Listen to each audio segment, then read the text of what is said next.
안녕하십니까. 감사 스마일입니다. 12월 2일 새롭게 시작하는 한 주의 월요일 아침 방송 기쁘게 시작하겠습니다.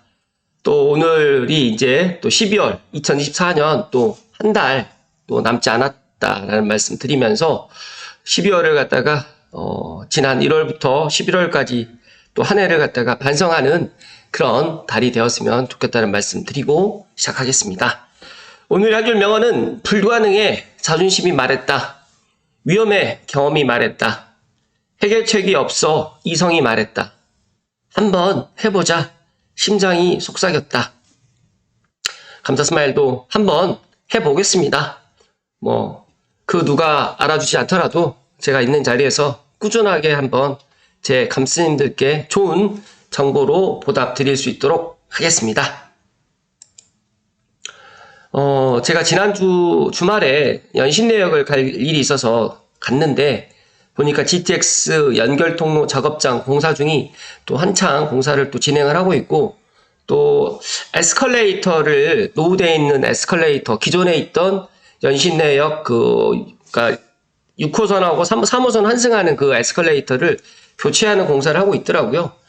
그래서 GTX A가 연신내역도 개통 준비를 지금 하고 있구나라는 또 그런 생각을 갖게 되었습니다. 오늘 공교롭게 또 GTX A D-26일이라는 이야기도 덧붙여서 이야기 드립니다. 서울 매매지수 주간 변동률을 살펴드리면 지난주 기준으로 매매가 36주 그리고 전세도 80주 연속 상승을 하고 있습니다. 언론에서는 지금 대출 규제로 인해 가지고 가격이 내려갈 거다라고 또 이야기하는 부분도 없지 않아 있는데 제가 생각했을 때 금리 인하도 또 지난주 금요일에 또 되었기 때문에 지난주 목요일에 또 되었기 때문에 앞으로 이제 시점이 중요한데 언제 반등하느냐 아니면 지금도 상승을 기록하고 있는데 이 상승의 폭이 언제쯤 더 커질까 저는 그걸 갖다 또 보고 있다는 말씀 드리고 지금도 늦지 않았다는 말씀을 감사 스마일은 조심스럽게 이야기 드립니다. 그리고 서울이 매매 전세가 지금 이렇게 상승을 했는데 마찬가지로 수도권 경기도도 매매가 26주 전세도 76주 연속 상승을 보이고 있습니다. 그래서 많은 분들이 지금 타이밍을 11월은 또 지나갔고 12월에 잡을 건지 아니면 내년에 대출 규제가 좀 풀리고 완화가 되고 그 다음에 금리가 조금 내려가면 그때 움직일 건지까지는 모르겠지만 아마 그럴 가능성이 또 높을 거고 또 많은 사람들이 또 움직이면 또 그때 가서 움직이게 되지 않을까 라는 그런 생각을 갖고 있는데 감스님들만이라도 남들 움직이기 전에 먼저 움직이시라는 말씀을 콕 하고 이야기 드립니다.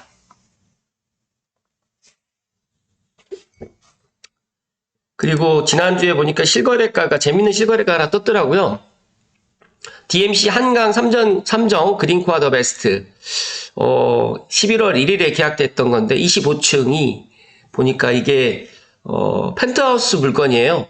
그런데 이거를 분양을 갖다가 하지 않고 시행사에서 다이렉트로 그냥 계약을 갖다가 한 그런 느낌이라는 말씀을 드립니다. 물론 확실한 건 아니지만 직거래라는 이걸 보고 또 25층인데 126 타입이다 보니까 한 48평형의 펜트하우스고 제가 알고 있기로 지금 펜트하우스 물건이 지금 몇 개가 있는 것으로 알고 있었는데 아마 이렇게 또 거래가 또 되었고 또 많은 분들이 지금 126 타입이라고 하더라도 17억 7천이 너무 비싼 거 아니냐라고 또 생각하실 것 같아서 이야기 드리면 펜트하우스라는 이야기 또 말씀을 좀 드리면서 한강 조망이 완벽하게 앞뒤로 또 나올 거고 또 뒤쪽으로는 또 대덕산 조망도 나오기 때문에 아마 내년쯤에 이제 비과세 기간이 이제 풀리게 되면 아마 84 기준도 아마 15억이 넘어가지 않을까. 그리고 대장홍대선이 이제 12월에 착공이 들어간다고 하면 덕원지구 전체적으로 더 큰 호재를 만든다는 말씀을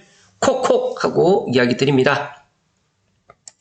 오늘 본론으로 방송 드리기 전에 제가 지난주 목요일날 일기 신도시 일산 선도지구 발표라든지 GTX의 2단계 북부 구간 개통을 갖다가 D-30일이다. 고양시에 시간이 오고 있다라고 이야기 드렸는데 이게 지금 한 1시간 반짜리다 보니까 많은 사람들이 보지는 않았을 거라고 생각을 하지만 감사 스마일이 이 영상을 갖다가 한번 보시라는 이야기를 드리는 이유는 뭐냐면 아직까지 지금 많은 전문가분들이 GTX 개통이 지금 한 달도 남지 않았고 또 일산의 선도지구가 발표했는데 지금 또 일산 선도지구 분위기는 또 약간 또 분위기가 완전 다릅니다. 달라지고 있다라는 그런 이야기를 사실적으로 이야기를 드렸기 때문에 시간 되시는 분들이나 아니면 고양시에 내가 내 집 마련이라든지 투자를 생각하시는 분들은 꼭 이 영상 꼭 시청해 보실 것을 추천의 이야기를 드리고 본론으로 들어가겠습니다. 집코노미의 한국경제신문 하늘이 무너져도 신축 경기도에 봄 온다 2025년 부동산 시장 대전망을 감사스마일이 감사하게도 지난 금요일에 다녀왔습니다. 실제로 제가 오전 시간에는 구글 코리아를 방문했고 오후 세 번째 시간 월천대사 이주연님부터 시작해서 빠숑님 부동산 멘토님이신 빠숑님 그다음에 박원감님의 강의를 연달아서 들었는데 또 반갑게도 한국경제신문에서 또 이런 기사를 또 실어주셨습니다. 일단은 먼저 결론을 드리면 빠숑님께서도 2025년에 서울도 물론 중요하지만 이제 경기도를 보아야 될 시간이 왔다라는 말씀을 드렸고 해주셨고 또 GTX-A 개통을 갖다가 눈여겨보아야 된다라고 아예 정말 노골적으로 말씀을 해주셨습니다.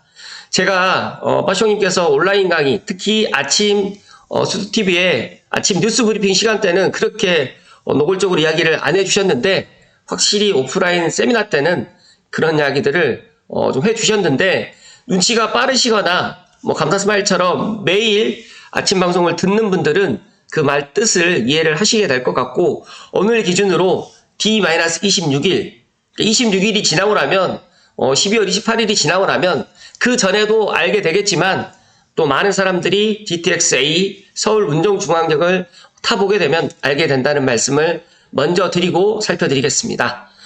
이른바 얼죽신이라는 신조어가 생겨날 정도로 신축 아파트에 대한 열기가 뜨거운 가운데 수도권의 공급 부족이 과시화되면 경기권으로 눈을 돌려도 좋다는 조언이 나왔다. 지난 29일 날 한국경제TV가 주최한 2025 부동산 시장 대전망 강연에서 빠숑님, 김학렬 스마트튜브 부동산 조사 연구소장님께서 이렇게 말씀을 해주셨습니다. 실제로 부동산 R124에 따르게 되면 서울은 오는 26년부터 2년간 단 1만 4천 가구밖에 공급될 것으로 보이지 않고 오히려 또 인천과 경기도에서도 예정된 신규 분양마저 2026년, 그러니까 내년 하반기부터는 이제 이런 주택 공급 절벽에 또 우리가 또 직면을 하게 될 것 같고요. 그 다음에 신규 입주 물량이 정말 적어집니다. 그래서 수도권의 신축 가뭄이 불가피하다는 분석이 나오는 이유인데 인구가 증가하지 않아도 세대수가 증가하지 않아도 신축 아파트 수요는 증가할 수밖에 없다. 그래서 기존 아파트 주민들은 더 좋은 아파트를 찾게 되고 비아파트 주민들도 아파트를 찾기 때문에 아파트의 쏠림 현상, 특히 서울의 신축의 쏠림 현상은 거의 명품의 그런 수준으로 많은 사람들이 찾게 될 것이라는 말씀을 해주셨고 서울 내에서 신축 및 준신축 아파트의 커뮤니티를 누리던 임차인들은 집값이 빠르게 치솟는 상황 속에 다른 대체제를 찾아야 하는데 결국 서울로 출퇴근이 가능한 경기권으로 눈을 돌리게 된다. 즉 다시 말해서 서울에 전세가 지금 10억 이하로 살고 있는 분들이 있는데 계약갱신 청구권을 한번 쓰셨던 분들은 어쩔 수 없이 이제 신축 아파트라든지 준신축 아파트의 이런 편리함에 젖어들어 있다가 이제 이사를 나갈 때 시점에서는 그런 아파트가 지금 없다. 그렇게 싼 아파트가 없다라는 말씀을 해주셨습니다. 실제적인 예로 강남에 있는 개포동에 있는 아파트가 4년 전에는 7억대였는데 지금은 전세 가격만 20억대이기 때문에 그분들이 20억대로 갈 수가 없고 그분들은 이제 서울에서 이제 경기도라든지 수도권으로 눈을 돌리고 이사를 갔다가 갈 수밖에 없는 상황에 놓여 있다라는 말씀을 해주셨습니다. 그래서 이미 확정된 호재가 있는 지역에 집중해야 된다는 의견을 해주셨는데 예를 들어주셨어요. 그러니까 GTX-A가 이번 달에 개통을 하는데 그러니까 11월 29일 날 다음 달에 개통한다라고 이야기를 해주셨을 때만 해도 D-29일이었는데 오늘 기준으로는 D-26일입니다. 그렇다고 하면 동탄과 운정을 1대1로 비교하는 건 아니지만 동탄 아파트 전용이 예를 들어가지고 15억에서 20억이다. 근데 운정은 5억에서 6억이다. 근데 운정 신도시의 아파트는 6억은 없습니다. 지금 30억대는 거의 한 7억, 8억 정도 지금 가격이 지금 올라서 있는데 운정과 한 정거장인 킨텍스역 인근이 매매가가 이미 10억 원을 넘어섰다는 점을 우리는 기억을 해야 되는데 그것을 지금 기억을 갖다가 우리들은 못하고 있다. 그래서 빠숑님께서 노골적으로 이야기를 해주셨으니까 감스님들만이라도 지금 GTX-A 들어가도 좋다는 말씀을 감사 스마일이 다시 한번 강조해서 이야기 드리고, 그 다음에 일기 신도시 관련해가지고도 이야기를 해주셨는데, 5곳을 제외해도 25개 지역이 남아있다라고 이야기를 해주셨고, 사업성과 입지, 주민들의 현금 부담 여력 등을 고려해가지고 선택하면 좋을 것 같다는 말씀을 해주셨습니다. 어차피 강남을 갈 것이 아니라면 경기도도 관심을 가져볼 만하다라고 지금 이야기를 해주셨는데, 감스님들 특히 고양시의 시간이 감사스마일이 생각했을 때는 빠르면 다음 달, 그러니까 2025년 1월이 되면 이제 고양시의 시간이 오고 있기 때문에 일산 선도지구 발표로 인해 가지고 고양시를 갖다 바라보는 시선이 조금 달라졌고, 특히 GTX-A가 개통이 이제 거의 이제 가시권에 지금 들어오다 보니까 또 많은 전문가분들도 GTX-A를 지금 주목해야 된다라고 이야기를 하고 있는데, 부디 감스님들은 제 이야기에 귀를 기울여 주셨으면 좋겠다는 말씀을 덧붙여서 이야기 드립니다. 지금 조명이 나가서, 근데 뭐 어쩔 수 없다고 생각을 하고요. 계속해서 이어나갈 수 있도록 하겠습니다. 박원감님의 이제 금리 인하대 대출 규제, 울퉁불퉁 박스권 예상한다라고 또 이야기를 해주셨는데, 박원감님의 이런 또 오프라인 세미나를 또 새로운 시각에서 제가 또 보게 돼 있는데요. 불확실성 시대의 부동산 투자법, 그러니까 2025년 글로벌 금리 인하라는 상승 재료와 대출 규제라는 하락 재료가 맞붙으면서 집값이 크게 움직이지 않을 것이라는 또 전망도 해주셨습니다. 물론 빠숑님과 박원감님이 바라보는 그런 부분이 또 다를 수가 있기 때문에 이거는 또 한번 이런 측면에서 이런 의견도 있다라고 생각하시면 좋을 것 같고, 박원갑 수석위원님께서는 부동산 시장에서 가장 민감한 재료는 금리다. 또 내년도 금리는 현재보다 낮아질 것이라는 게 전문가들의 중론이라고 이야기는 했지만, 일단은 이거는 또 직접 가봐야 된다라고 또 이야기를 해주셨고, 또 시장에서 오는 2025년 금리가 현 수준보다 더 내려갈 것을 보고 있지만, 만약에 대출 규제가 앞으로 계속적으로 된다라고 하면 금리 인하하고 대출 규제를 봤을 때 대출 규제가 조금 더 강한 규제다라고 또 보고 그렇게 또 전망을 해주셨습니다. 또 장기간 내수 부진에도 불구하고 금리 동결로 고금리 정책을 취해왔던 점을 고려할 때 내수 회복세를 끌어내기 위해서는 가파른 금리 인하 가능성이 있다고 좀 평가를 했고요. 박원갑 위원님께서는 이제 부동산은 하나의 투자재로 사용 목적보다는 투자 목적이 강조되는 자산화 현상이 일어났다. 금리가 낮아지면 통화량이 증가하고 이는 자산 가치의 상승으로 이어진다라고 지금 강조를 해주셨는데, 시장에 돈이 풀리는 만큼 집값은 우상향을 한다는 그런 이야기를 해주셨습니다. 다만 하락 재료가 상존하는 만큼 가파른 상승은 어려울 것으로 지금 보인다라고 이야기를 해주셨고, 또 서울과 수도권은 강보합, 지방은 약보합을 예상한다.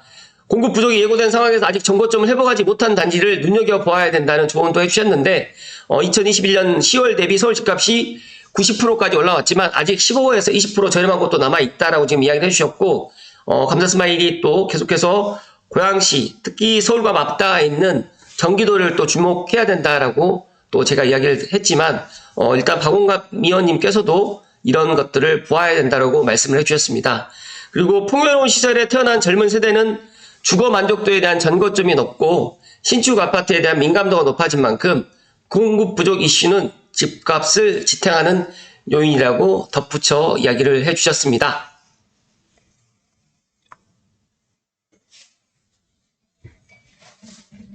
감사 스마일이 오늘 GTX-A가 개통을 하게 되면 많은 분들의 생각에 그냥 그럴 것이다 라고 생각을 하실 수도 있겠지만, 충분히 저는 빠숑님의 의견에 200% 이상 공감을 하고요. 서울뿐만 아니라 이제는 이제 경기도에 이제 봄이 오지 않을까 또 그렇게 생각을 합니다. 물론 경기도의 봄이 뭐 당장 오지는 않을 수 있겠지만 2025년 빠르면 상반기, 늦어도 하반기부터는 올 거라고 그렇게 전망을 하고 있고요. 많은 전문가분들이 예상을 했던 것처럼 경기도도 지금 매매 가격은 정말 플러스 0.00, 마이너스는 아직 되고 있지는 않는데 연속 26주가 지금 상승을 하고 있고, 물론 이 폭이 뭐 다음 주, 그 다음 주가 되었을 때 하락으로 갈 수도 있겠지만, 전세 가격은 오히려 서울만큼 계속적으로 지금 상승을 해가고 있고, 매매 가격보다 전세 가격이 지금 더 많이 상승을 갖다 해 나가는 것을 보면서, 이제는 더 이상 집값은 내려가기보다는, 더 올라갈 가능성이 높을 것이고, 또 지금 한국은행에서 기준금리를 갖다가 0.25를 또 내렸기 때문에 금리 인하가 되는, 정말 가상금리가 또 내려가면서, 실질 금리가 내려가는 내년 초가 되었을 때는 지금하고는 또 다른 양상이 될 것이라는 말씀을 감다스마일이 오늘 끝으로 덧붙여 이야기 드리면서 항상 저는 생각합니다. 남들과 생각을 조금 다르게 해야 된다. 그리고 내 집 마련을 갖다가 하루라도 빨리 해야 되는 이유는 가격이 오르락 내리락 할 수는 있지만 결국에는 우상향을 하고 있고요. 특히 전세 가격, 그 다음에 월세 가격은 지금의 가격보다 올라갈 수밖에 없다. 그리고 공급이 부족하는 2025년 하반기 26년부터는 특히 저는 이제 고양시라든지 그리고 서울과 맞붙어 있는 뭐 F4를 포함해가지고 남양주라든지 의정부 하다못해 양주시까지도 저는 전세 가격은 올라갈 것이라는 말씀을 마지막으로 이야기 드리면서 감스님들은 부디 조금 빨리 의사결정을 하시고 특히 또 갈아타기를 생각하시는 분들은 먼저 이렇게 움직이실 것을 추천을 드린다는 말씀 마지막으로 드리면서 이번 한 주도 행복 가득하시고 건강하십시오. 고맙습니다.